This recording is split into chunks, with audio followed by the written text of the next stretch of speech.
வணக்கம் நண்பர்களே.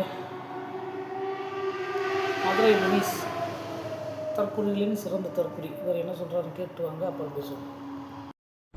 விஜய் அவர்களோட அரசியல் எப்படி அழிக்கிறதுன்னு புதுசா ஒரு மெத்தடை கையாண்டிருக்காங்க. சங்கீதா அவர்களுடைய விவாகரத்து செய்தி.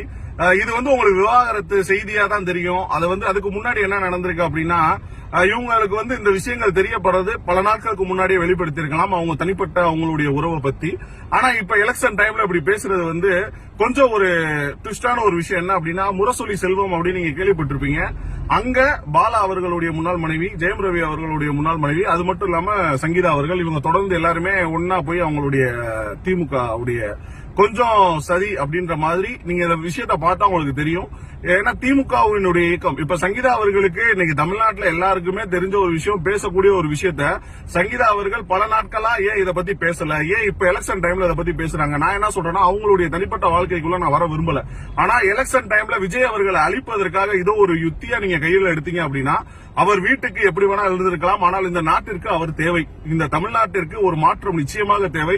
அவர் மீது எத்தனை நீங்க வைக்கக்கூடிய எத்தனை இதுக்கு முன்னாடி வச்சிருந்தீங்கன்னா அது குற்றச்சாட்டு, ஆனா இப்ப வச்சிருந்தீங்கன்னா அது குற்றச்சாட்டு கிடையாது. அவர் அழிப்பதற்கு நீங்க எடுத்த ஒரு யுத்தி தான். அது திமுக காரை செஞ்சானா, இயற்கையா செய்யறாங்களா, அவர் அழிக்கணும்னு நினைக்கிறாங்களான்னு தெரியல. 1000 பேர் அவரை அழிக்க நினைத்தால் கோடி பேர் அவருக்காக காத்திருக்கிறோம், தமிழ்நாட்டு மக்களுக்காக. தனிப்பட்ட வாழ்க்கையில எல்லாருக்குமே வீட்டுக்கு வீடு வாசப்படி இருக்கும், வீட்டுக்கு வீடு ஓட்டை இருக்கும்.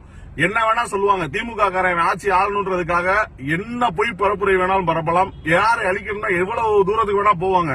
நாளை பின்ன எனக்கு இன்னொரு பொண்டாட்டி இருக்குன்னு சொன்னாலும் சொல்லுவாங்க. அப்படிப்பட்ட ஒரு ஈனமற்ற ஒரு திராவிட கழகம் இருக்கக்கூடிய இந்த சூழ்நிலையில மக்களுக்காக வந்திருக்கிறார். அவரை அழிக்க வேண்டும் என்ற நோக்கத்துடன் இந்த செய்தி பரப்பப்படுகிறது. அது அவர்களுடைய தனிப்பட்ட வாழ்க்கை. அதில் நாம் சந்திக்கவும் வேண்டாம், சிந்திக்கவும் வேண்டாம். மக்களுக்கு அவர் என்ன செய்ய வராருன்றத பத்தி மட்டும் நம்ம யோசிப்போம். நிறைய பேர் அந்த நியூஸ் அனுப்பிச்சிங்க. பட் ஆனா இதுக்கு முன்னாடி இந்த நியூஸ் எல்லாம் இருக்கு. திமுகவினுடைய சரியாவும் இது இருக்கலாம். நன்றி. கேட்டீங்களா? ஆளை பார்த்தீங்களா? மதுரை முனிஸ் மண்டே பார்த்தீங்களா? ஒரு பொரியல் இந்த மாதிரி இருந்துட்டு நல்லா காமெடி பண்ணுவாப்ல. ஆளை பார்க்க தான் அப்படி பார்ப்பல. சோடா கண்ணாடினெல்லாம் போட்டால் சோடா அப்படி மாதிரி இருந்தாலும் ரொம்ப பிரில்லியண்டான ஆளு. கடைசியில் எங்கே முடிச்சிட்டாங்க, திமுக சதியா. எப்படி பாருங்க, ஏன் இப்போ டைவர்ஸ் கொடுக்கணும்? எலெக்ஷன் வர்றப்போ இதுக்கு முன்னாடியே கொடுத்துருக்கலாமே. இப்போ எப்படின்னா, இப்போ ஒரு கட்சி ஆரம்பிக்க போகிறோம்னா 5 வருஷத்துக்கு முன்னாடியே கொடுத்துருக்கணும். அது ஏன் இப்போ கொடுத்தீங்க? இதில் திமுகவோட சதி இருக்குது. இந்த மோகன் பொண்டாட்டி, பாலா பொண்டாட்டி இவங்கெல்லாம் சேர்ந்து திமுகவோட ஒரு ரூல் சதி இருக்குன்னு கண்டுபிடிச்சிருக்காங்க. இவர் விஞ்ஞானி, அப்துல் கலாமுக்கு அப்புறம். போங்கடா டே, உன் பொண்டாட்டியை நீ ஒழுங்காக பார்த்துருந்தா அவன் இருக்கிற டைவர்ஸுக்கு போகிறான். எங்கள் அக்கா கோச்சிக்கிட்டு கோர்ட்டுக்கு போயிடுச்சு.